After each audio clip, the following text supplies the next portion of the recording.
សួស្តីពុកម៉ែបងប្អូនទាំងអស់គ្នាថ្ងៃនេះនាងខ្ញុំឆាស្ពៃក្តោបសាច់ជ្រូកគ្រឿងផ្សំមានដូចជាសាច់ជ្រូកស្ពៃក្តោបខ្ទឹមសខ្ទឹមស្លឹកខ្ទឹម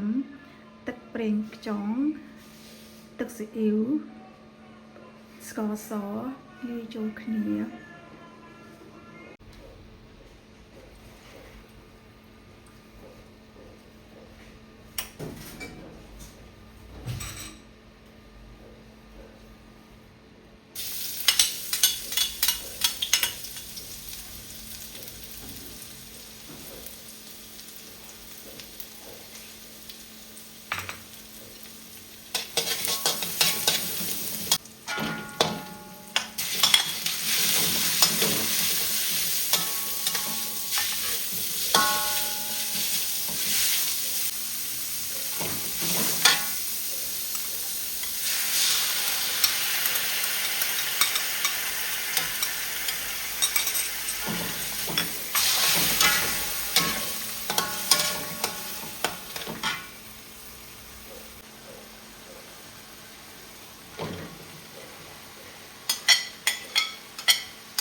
ឥឡូវឆ្អិនបងប្អូនហើយដាក់ស្លឹកខ្ទឹមចូលទៅលើ